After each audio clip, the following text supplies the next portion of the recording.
have the power!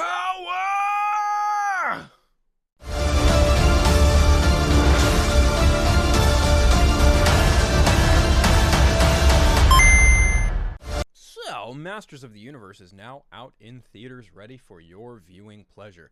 If you remember the old show from the 80s based off the old Mattel toy line, you are in for a treat. If you remember the movie from Dolph Lundgren back in 87, you are definitely in for a treat. Let me tell you something. I'm a casual He-Man fan. I used to have the toys. I used to have certain toys. I'm a big fan of the 2002 show that was executive produced by Jay Oliva. That show was a ton of fun. But the thing about Motu is my buddy Mike Snyder always puts it is a literal melting pot of pop culture.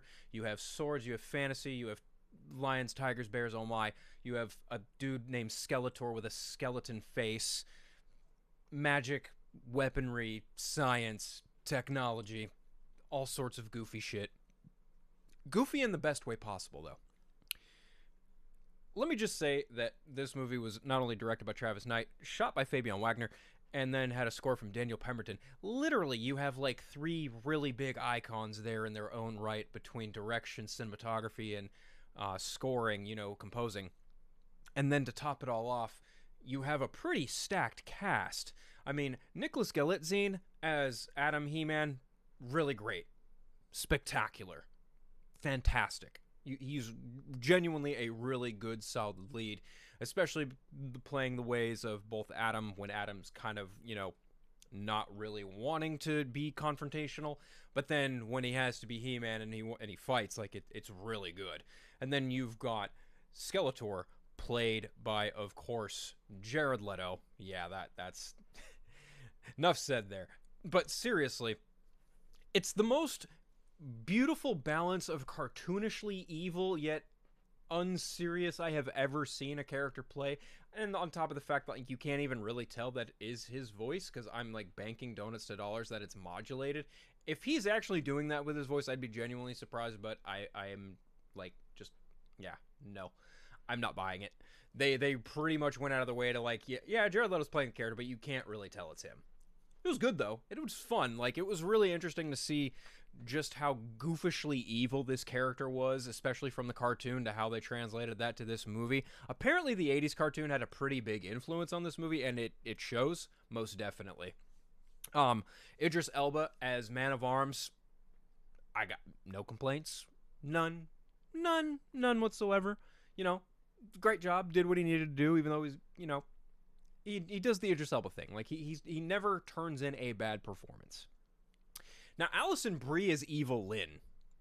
That was interesting. So much so because it doesn't quite go over the top, but it pushes that envelope right to the edge. It is so interesting. That's the best way I'm going to say it. It's interesting because she plays it like weird evil mistress, second in command, but also she's kind of doing her own thing with it, and I'm not even mad. It was really good. You could tell just everyone in this movie was having fun. Even Camila Mendes, yeah, she did a really great job as Teela. If there's a pretty standout character in this movie, it's Camila Mendes as Teela. I'm not going to say she carried the movie. That was all a Nicholas Galitzine, because for the longest time, people were having trouble trying to even get this movie off the ground. And at one point, Noah Centineo was even meant to be He-Man, and I was not digging that casting. So this guy, Nicholas Galitzine, he came in and he knocked it out of the park. He rocked socks. He was really good. Now, the plot of this movie is actually pretty bare bones, no pun intended. Skeletor has effectively taken over Eternia, and it is up to Adam to go back to Eternia from Earth and stop him by getting the Sword of Power. And he does, in Oklahoma City. Yeah, there is some Earth elements in this movie, and I was wondering how much that would play a factor into it, and surprisingly, not too much.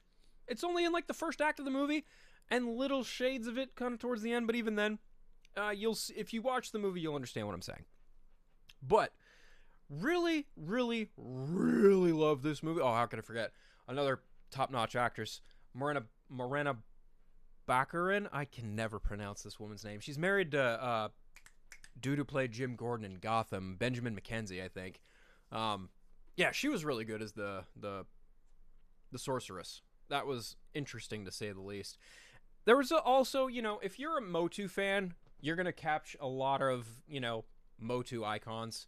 You've got Ram Man, you've got Fisto, you've got Mech Neck, Trap Jaw. Like, a lot of the big hitters from the Motu toy line are in this movie, and they're used pretty effectively. They're used really well. I have no complaints. None. What's really interesting about this movie, though, is that the way they position Adam is in a way of like a child from the 80s.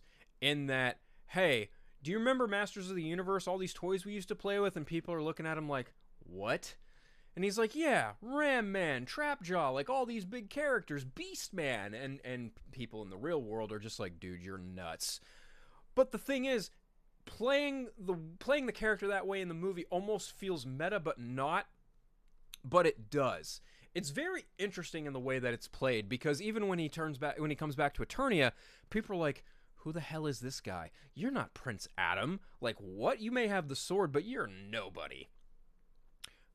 Even still, I think, honestly, like when I think of like critiquing this movie, I honestly, the only thing that really comes to mind is maybe some of the humor I wouldn't say is misplaced, but maybe a bit overdone. But I think that's kind of the point, because we're talking about a movie based off of toys.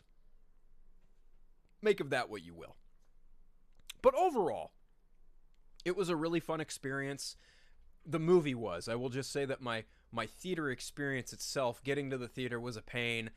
Sitting down, getting ready to, like, my chair wouldn't even recline. That's the shit part. But, I got a free guest pass out of it, so I can go watch whatever movie I want next time, whenever I want.